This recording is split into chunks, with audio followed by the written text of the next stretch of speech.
Hello everyone. இதில என்ன பண்ணலாம்னா, இப்ப நம்ம டெஸ்ட் பண்ணி பார்க்கலாம். இப்ப நம்ம ரோபோ வந்து கரெக்ட்டா ஒர்க் ஆகுதா? இல்ல ஆர்டர்லாம் எடுக்குதாங்க டெஸ்ட் பண்ணி பார்க்கறதுக்கு எப்படி பண்றதுன்னு சொல்றேன். இப்ப இங்க பார்த்தீங்கன்னா, எம்டி4 டெஸ்டர்ன்னு ஒரு ஆப்ஷன் தெரியும். இத செக் பண்ணீங்கன்னா, எம்டி4ல டெஸ்ட்ல வரக்கூடிய ஆர்டர்ஸும் ரோபோ எடுக்கும். இத அன்செக் பண்ணீங்கன்னா, லைவ் மார்க்கெட். நீங்க ட்ரேட் பண்ண போறீங்க ரெகுலரானா, நீங்க இத யூஸ் பண்ணிக்கலாம். இல்ல நான் ஈவினிங் டெஸ்ட் பண்ண போறேன். இல்ல வீக்கெண்ட்ல டெஸ்ட் பண்றேன்னா, அப்ப நீங்க அத யூஸ் பண்ணிக்கலாம். லைவ் மார்க்கெட்ல டெஸ்ட் பண்ணீங்கன்னா, ஆர்டர் எடுக்காது. நீங்க டெஸ்ட் பண்ணும்போது மட்டும் இது செக் பண்ணிட்டு ஸ்டார்ட் ரோபோ இது குடுத்தீங்கன்னா, ரோபோ ஸ்டார்ட் ஆயிடுச்சு. நம்ம என்ன பண்ண போறோம், லைவ்ன்னு அஸ்யூம் பண்ணிக்கங்க. இங்க போயிட்டு ஸ்ட்ராட்டஜி டெஸ்ட் ஓப்பன் பண்ணிக்கிறேன். நிஃப்டி பேங்க் நான் எதுவுமே ஆட் பண்ணல ரோபோல. ரோபோல இது மட்டும் தான் இருக்கு. நிஃப்டி பேங்க் இருக்கு. கேண்டில் பிரேக் அவுட் வச்சிருக்கேன். ப்ராப்பர்ட்டீஸ் போறேன். எனக்கு வேணுங்கிற ப்ராப்பர்ட்டி இங்க செட் பண்ணியிருக்கேன். So high and low candle, buffer வந்து 15, க்ளோஸ் பிரைஸ்ல எடுத்திருக்கேன். Open above, number of lots 1, quantity increase 2. இத செக் பண்ணணும்னு அவசியம் கிடையாது. செக் பண்ணீங்கன்னா, ஸ்டார்ட்ல ஆரம்பிச்சு கொஞ்சம் கொஞ்சமா மாறும்போது என்ன ஸ்டெப்ல போய் என்ன ஸ்டாப் பண்ணணுங்கிறதுக்கு. பட் நாம வெறும் ஃப்ளாட்டா தான் டெஸ்ட் பண்றோம். எதையுமே செக் பண்ணிடாதீங்க. செக் பண்ணீங்கன்னா, இங்க ஆரம்பிச்சு இந்த இந்த வேல்யூ மாறி, இந்த வேல்யூ மாறி ரன் பண்ணும்போதே மாறிடும். ஸோ நமக்கு செட்டிங்ஸ் அடி வாங்கிடும். எதையுமே செக் பண்ணாம உங்க வேல்யூ செட் பண்ணிட்டீங்க. ட்ரெயில் அப்படி வச்சிருக்கேன். இந்த ட்ரெயில் நம்மளுக்கு செக் பண்ண முடியாது. ஏன்னா லைவ் மார்க்கெட் வேணும்.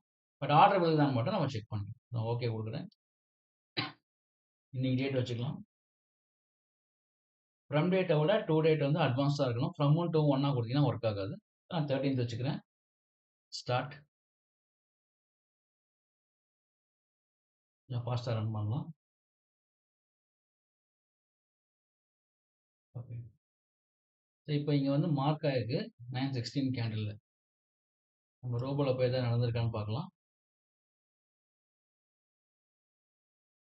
இந்த சார்ட் பிளாட்ஃபார்ம் கிளிக் பண்ணீங்கன்னா, எங்க அது டெக்ஸ்ட் ஃபைல் கிரியேட் பண்ணும்போது வாட்ச் பண்ணுதுன்னு இங்க சொல்லும். செட்டிங் மாத்திக்கலாம். இந்த இந்த ஆப்ஷன் வராது. இத அன்செக் பண்ணிடுங்க. இத செக் பண்ணீங்கன்னா, இது வந்து ஒரே ஒரே எம்டி4ல மல்டிபிள் யூசர் யூஸ் பண்றதுக்காக அன்செக் பண்ணிடுங்க மறக்காம. பண்ணிட்டு எம்டி4 கிளிக் பண்ணி ஸ்டார்ட் பண்ணிடுறேன். ஒரு தடவ நான் கிளிக் பண்ணி பார்த்துக்கிறேன். எங்க பாக்குது ரோபோன்னு. கரெக்ட்டா தான் இருக்கு. க்ளோஸ் பண்ணிட்டு, இந்த டெஸ்ட்ட நான் திருப்பி ஸ்டார்ட் பண்ணிக்கிறேன்.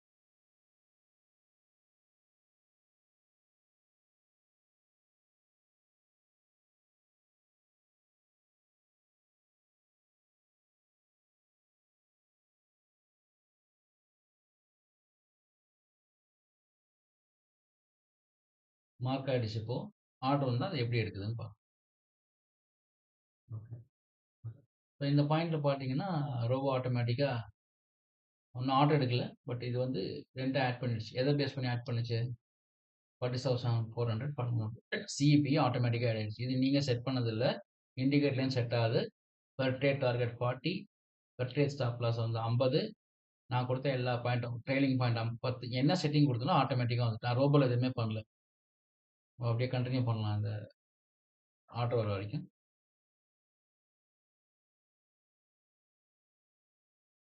ஓகே. ஸோ இப்போ வந்து இத ஃப்ளிக் ஆச்சு ரோபோல என்ன நடக்குதுன்னு பார்ப்போம். ஏன்னா இங்க செல் வந்திருக்கு. செல் வந்தா என்ன பண்ணணும்? சிஇ ஸ்கொயர் ஆஃப் ஆயிட்டு பிஇ வாங்கணும். லாக்ல பார்த்தீங்கன்னா, இதுதான் அந்த கமாண்ட். கமாண்ட்ல வந்து நமக்கு செட் ஆயிருக்கு.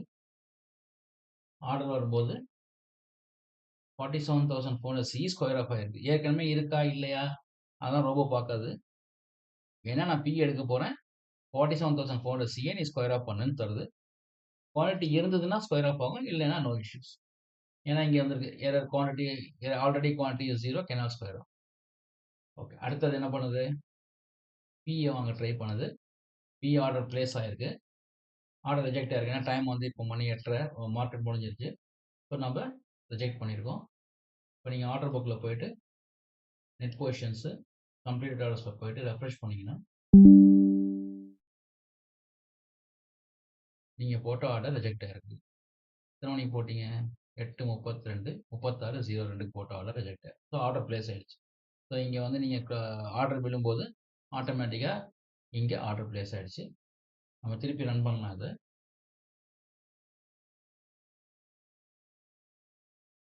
ரிவர்சல் ஆர்டர் இருக்கும்போது என்ன ஆகும்னா, பிஇ க்ளோஸ் பண்ணிட்டு சி எடுக்கும். அது எடுக்குதான்னு பார்க்கலாம்.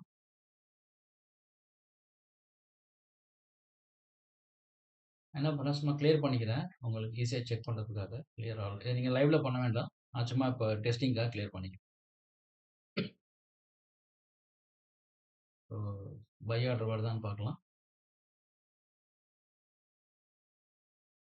பை ஆர்டர் வந்துருச்சு. ஸோ நம்ம என்ன பண்ணியிருக்கணும், ஏற்கனவே ரன் ஆற பிஇ க்ளோஸ் ஆகி சி வாங்கியிருக்கணும். லாக்ல பார்க்கலாம் ரெஃப்ரெஷ் பண்ணி. ஸோ பிஇ ஸ்கொயர் ஆஃப் ஆயிருக்கு. ATM 47,400 PE square off. Quality 0 தான் இருக்கு. அதனால பிரச்சனை இல்ல. File created file. Order place ஆயிருக்கு. ரிஜெக்ட் ஆயிருக்கு. ஏன்னா நம்மள்ட்ட மார்க்கெட் முடிஞ்சிருச்சு. இன்னொன்னு பார்த்தீங்கன்னா, இந்த ஆர்டரோட ஸ்பீட் வந்து 101 மில்லி செகண்ட்ஸ், அதாவது 0.1 செகண்ட்ல ஆர்டர் பிளேஸ் ஆயிருக்கு. ஸோ ரோபோட அட்வான்டேஜ் இந்த மாதிரி ஸ்ட்ராட்டஜி மட்டும் இல்ல. ஃபாஸ்ட்டா ஆர்டர் பிளேஸ் பண்றதுக்கு நம்ம ரோபோ யூஸ் பண்ணிக்கலாம். ஸோ ஆர்டர் பிளாட்ஃபார்ம் போறோம். கம்ப்ளீட்டட்ல பார்க்குறோம். ரெஃப்ரெஷ் பண்றோம். ஸோ ரிஜெக்ட் ஆயிருக்கு. என்னது? சி ரிஜெக்ட் ஆயிருக்கு. இது எத்தனாவது ஆர்டரு? 2வது ஆர்டர். Order two quantity 2. அப்ப சில வந்து பில 1 ஆர்டரா இருந்தது. பில 2 ஆர்டரா இருந்திருக்கணும். அப்ப 30 குவான்டிட்டி. 30 குவான்டிட்டி இங்க இருக்கு. ஸோ ரோபோ கரெக்ட்டா ஒர்க் ஆகுது. இண்டிகேட்டர் சரியா ஒர்க் ஆகுது. திருப்பி ரன் பண்ணலாம். நீங்க 3வது ஆர்டர் வரைக்கும் போச்சு மார்க்கெட்ல. 3வது ஆர்டர் எப்படி இருக்குன்னு பார்க்கலாம். நான் லாக வந்து கிளியர் பண்ணிக்கிறேன்.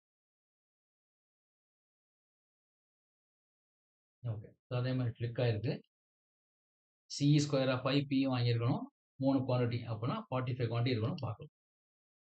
லாக் ரெஃப்ரெஷ் பண்றேன். C square of P by reject ஆயிருக்கு ஆர்டர். இங்க போறேன். ரெஃப்ரெஷ் பண்றேன். அதே மாதிரி 47,400 45. அதான் மூணாவதுக்கு பி வந்து 45 வாங்கியிருக்கு. அதான் 3 குவான்டிட்டி வாங்கியிருக்கு. ஏன் உங்க ஸ்கொயர் ஆஃப் ஆர்டர் தெரியலன்னா, ஸ்கொயர் ஆஃபே பண்ணியிருக்க முடியாது. ஏன்னா 15 வாங்குனதுக்கு அப்புறம் நீங்க என்ன பண்றீங்க? ஆர்டர் பிளேஸ் ஆகல. அதனால ஸ்கொயர் ஆஃப் என்ட்ரி இல்ல. அப்படி நீங்க ஆர்டர் பிளேஸ் ஆயிருந்ததுன்னா, உங்களுக்கு இன்னொரு என்ட்ரி ஸ்கொயர் ஆஃப் ஆன பை செல்லோட என்ட்ரி இங்க விசிபிளா இருக்கும். ஏன்னா நீங்க செல்லோட என்ட்ரி இங்க இல்லைன்னு கேட்க முடியாது. ஏன்னா ஆர்டரே பிளேஸ் ஆகல. பையே நடந்தாலும் செல் நடக்கும். அதனால அந்த ஆர்டர் இங்க இல்ல. பிளைண்டா ரோபோ வந்து பைக்கு அப்புறம் செல் பண்ணாது. ஸ்கொயர் ஆஃப் பண்றதுனால பை இருந்தா மட்டும் தான் ஸ்கொயர் ஆஃப் ஆகும். செல் இருந்தா மட்டும் தான் ஸ்கொயர் ஆஃப் ஆகும். இது ஏற்கனவே 0 இருந்தா ஒரு ஹிட்லாம் பண்ணி நான் திருப்பி ஸ்கொயர் ஆஃப் பண்ணேன்னு ஏன்னா பண்ண முடியாது. ஏன்னா ஸ்கொயர் ஆஃப்ங்கிறது ரிவர்சல் ஆர்டர். பையா இருந்தா செல், செல்லா இருந்தா பை. ஸ்கொயர் ஆஃப்னு ஒரு ஆர்டர் கிடையாது. அதனால உங்களுக்கு செல் என்ட்ரி இங்க விசிபிளா இல்ல. பட் நெவர்த்லெஸ் உங்களுக்கு வந்து மார்க்கெட் வந்து அ 3வது ஆர்டர் வந்து ஆட்டோமேட்டிக்கா கீழ வந்துருச்சு. நமக்கு ப்ராஃபிட் புக் ஆயிடுச்சு. பட் அதே மாரி 15, 30, 45ங்கிற இன்கிரிமென்ட்ல ஆர்டரும் பிளேஸ் ஆயிருக்கு. ஸோ நீங்க பண்ண வேண்டிய வேலை ரோபோல எதுவுமே கிடையாது. டெய்லி ரீஸ்டார்ட் பண்றீங்க. இந்த டோக்கன் வந்து 8:30க்கு அப்புறம் எடுங்க மார்னிங். ரோபோ ஸ்டார்ட் பண்ணுங்க. எம்டி4 வருதா ரீஸ்டார்ட் பண்ணிட்டு செட்டிங்ஸ் வந்து நல்லா சரியா இருக்காங்கிறத கன்ஃபர்மேஷன் பார்த்துக்கோங்க ஃபியூ டேஸ். கம்ஃபர்டபுள் ஆனதுக்கப்புறம் நீங்க விட்டுறலாம். அவ்வளோதான். இது எய்தர் டார்கெட் 2000 ஸ்டாப் லாஸா அடிச்சா உங்களுக்கு ஆட்டோமேட்டிக்கா உங்களுக்கு ரோபோ க்ளோஸ் ஆயிடும். Thank you.